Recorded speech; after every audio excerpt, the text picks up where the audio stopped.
Hi, and welcome to today's session on self learning strategies. It is actually all available online today. It is just a few keywords away. All the portals and sites you will require for identifying assignments you want to do, get started on your own to make good use of your skills, execute orders for global clients, and get paid.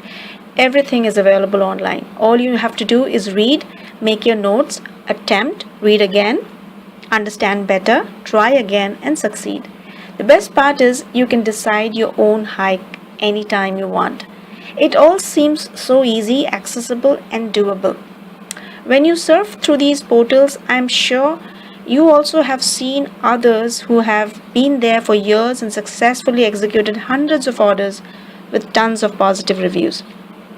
And yet, things are probably not working for you as per your expectations. So, what could possibly be the learning gap? Why is it not working for you?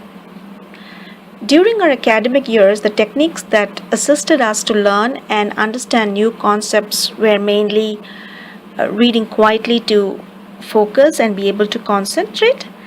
Some people read aloud to suppress external noises, writing down key points to remember, tests to check your knowledge, self correction to see a tentative score, how you fared in the test, explaining logic to self to be able to write the concept in your own language, and finally, mental maps, trying to remember critical points as an image or with bullets. The truth is, learning by heart never really happened. If you really learn a subject by heart, you do not wait to just put it in an exam and be done with it. You look for opportunities to apply it whenever possible. Once you are able to explain a concept to another person in such a way that he understands and he in turn can communicate it to yet another person or act upon that learning for results, it is only then you can probably claim that you know the subject at least to some extent. Please do not declare that you know the subject only because you scored 90% in an exam. You get that depth of understanding by reading. Reading is an integral part of that natural absorption and self learning model. I find many people who are interested to establish an alternate earning model but have no inclination to read. To adopt alternate learning strategies, to acquire skills, or to learn something new, the very starting point is reading. Most beginners fail to get clients online simply because they do not read enough. So, why is reading so important for online income? Let us understand this with a few examples. A.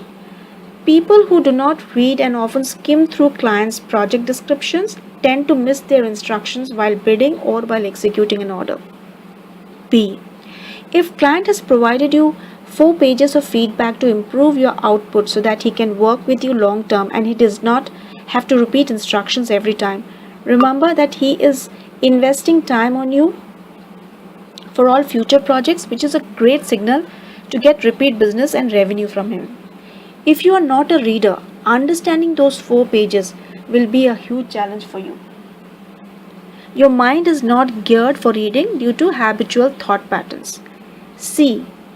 Reading has a direct impact on your learning, on your work output, and overall credibility and personality as it affects your social intelligence significantly. Another example, if a client mentions an app you're not aware of, you do not have a choice but to read about it online and know more about it before you respond back. Reading helps you acquire many skills that's required to perform well in these marketplaces. For example, research is a high paid skill, and much of it depends on reading and analyzing. There are people who hire coaches just to avoid reading so that they are told, almost like running commentary and spoon fed, what they should be doing and what not to be successful in their corporate jobs or freelancing career. Some will justify that they are auditory learners and therefore prefer to be instructed verbally than made to read. They comfortably read fiction though, but have a problem with self development books or any subject that needs concentration.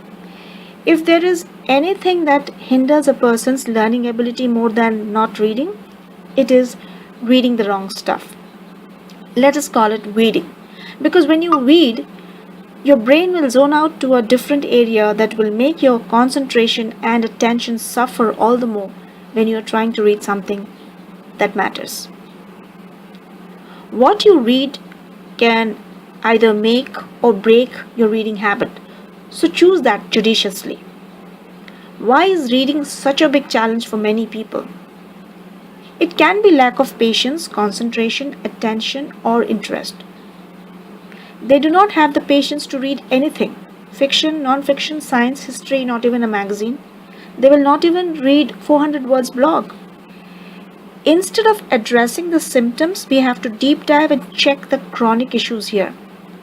Even if people begin to read knowing that it is important in personal and professional life, due to comprehension issues, or their need to read something multiple times to understand the meaning better, sort of diffuses their enthusiasm to make this a regular habit.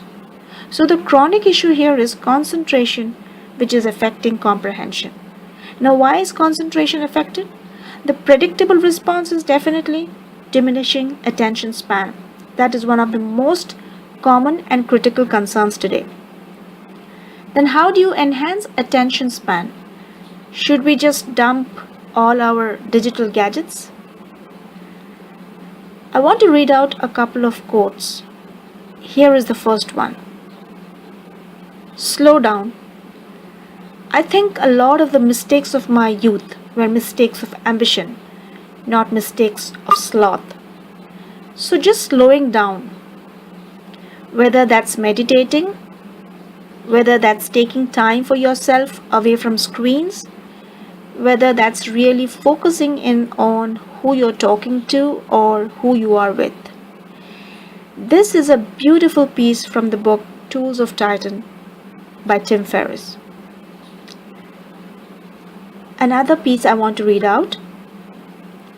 The basic way that we learn how to be effective in life is called a learning loop, a continuous feedback cycle of needs, thinking, and action. Over time, this loop creates habits of belief and behavior. Learning loops start when you feel a need. That happens at the base of the pyramid. You have experiences and you pay attention to the things most likely to meet your needs. Those needs become beliefs through the process of exploring theories and making judgments. Then, as you act on those beliefs and experience the results, you interpret what happened as part of your learning process. Beliefs cause behavior. We co-create shared worlds all the time. Your beliefs inform your actions, and your actions are interpreted by others, and those interpretations become the basis of their beliefs, which inform their actions. This is written by Dave Gray from the book Liminal Thinking. Now, my question is, if you had read this piece, would it affect your thought process in a positive way? Will it encourage you to try something new? Will it motivate you to act? Reading does that to your mind, what fitness does to your body, keeps it in shape. We recommend you to begin with one of these books. So, can I expect that you will read the book 7 Habits of Highly Effective People and ask yourself if you could successfully learn about sphere of circle and influence, even if you could not make much of those habits yet? The skills you offer as services are elementary, even if those are in demand. It is your reading habit that will train your mind regarding what to expect, how to deal with this market, how to coach and manage a client, stimulate your mind, enhance your knowledge, improve your research and analytical skills, increase your attention, focus, concentration, to be able to read more, much more.